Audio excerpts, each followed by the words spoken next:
I believe you told your two actors, Angela and Joey, that they should kind of cherish this time because they're in a really interesting space right now. And I was wondering how you could apply that same analogy to producers, other filmmakers.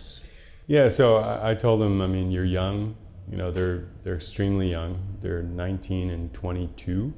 And I said, you don't get many opportunities like this, not only as a lead role, but to do something that not only you're proud of, but that other people have validated both in the industry and outside. And I said, you need to strike while it's hot because these opportunities don't come along every day. Sometimes it's once in a career where you can move up to the next level if you're smart. And what I mean by that is you need to strike while the iron's hot, you know, because 2 years will go by like that and it'll be over. You know, it won't. People will take a look at you, you will have a body of work, and you have critical acclaim and validation from different points of view about a success of a movie. Now, some people define success by the money that it generates at the box office, but other people look at it and go, oh wow, you sustained an entire performance in a feature film that has this. And what makes it unique for them is that they have a lot to learn, but that they have an opening, a door that is opened, and it will close. But as a producer, what does that mean for me, or any artist, a filmmaker in general, is that you do need to strike while the iron is hot, and you do need to have a plan going into it, a game plan of how you're going to attack getting your movie out there in whatever capacity that you're capable of doing. That's the one thing. I don't think about, you know, like some people want to wait and you know, kind of wait for that perfect storm and everything. But I actually think that once you've gotten to the point where you're satisfied with where your film is, like in terms of the picture lock and all of the elements, and you're going, okay, this is the film we've created, get it out there, and you don't give up. You try it one way, it doesn't work, you come up with another idea. You go over here and look at this, maybe that, maybe this.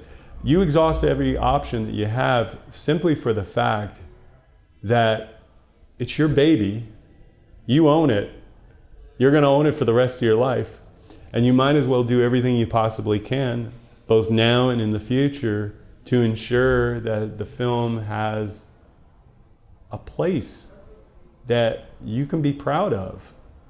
And if you can't, which is fine, learn from it, take the lessons that you learned from it, and try to do something else.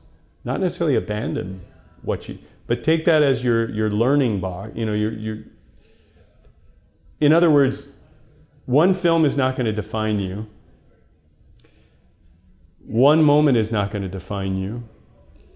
But if you don't take advantage of it to try to fulfill it to its fullest potential, you will not learn anything, and you're ceding that over to other people to determine the fate of it. Whereas if you take what's available to you and what you believe in, and you innovate as opposed to locking in and saying, it can only be this way. It can only go through a distributor. It can only, and have to have Lionsgate. I have to have this actor, or it's not this.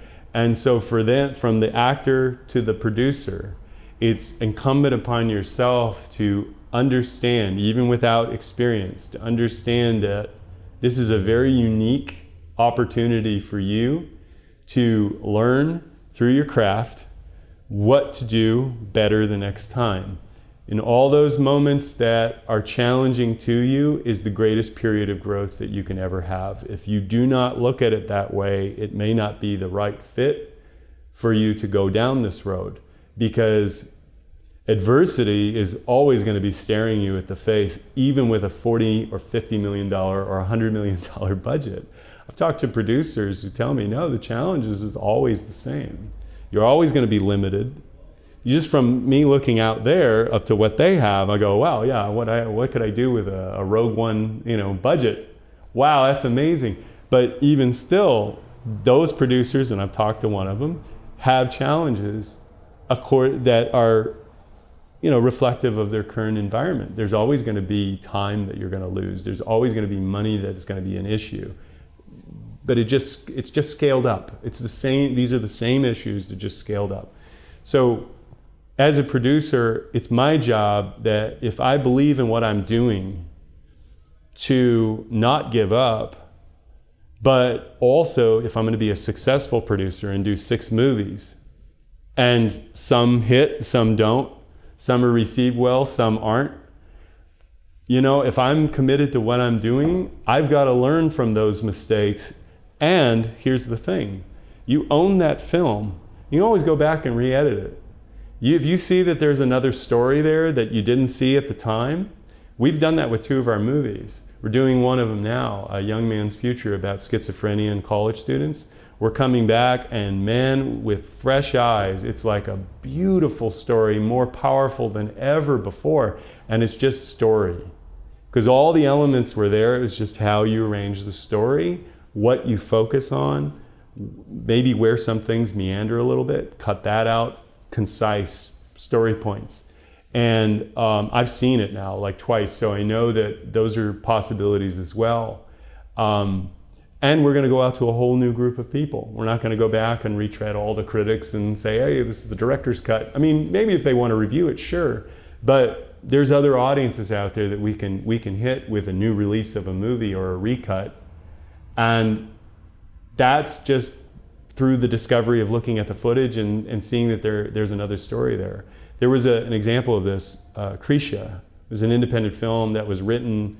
It was written in, I think it came up in Vanity Fair like 3-4 years ago, about how this filmmaker, I can't remember his name, he did an edit of the film, and it wasn't received well, and he was just like, I failed. And then he went back and he retooled it and made this compelling drama about a woman, an older woman, coming home to Thanksgiving. Yeah.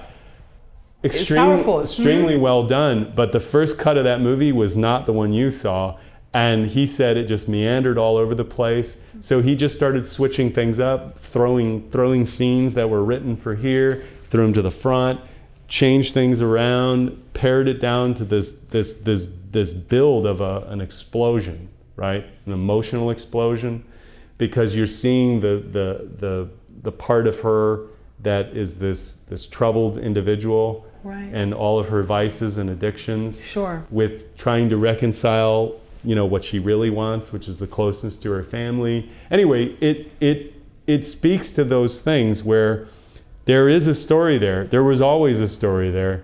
It's just you have to find it, because obviously, they say the one you wrote, the one you shot, and the one that's edited. But then there's also the one that how it's received, and that feedback that people give you, even if it's diametrically opposed to what your vision is, or is, quote, not positive, you can learn from how people are responding. Not because what they're saying is an accurate assessment, but there's something in there that is not working for them, logically, when they're watching a story. And if you hear that from like 4 or 5 different people, then you got to kind of like say, okay, where's the truth in all of what they're telling you? Right. And so you take that and you learn that lesson and you go, okay, what's next? Actors, actresses, filmmakers, producers, you got to go, what's next?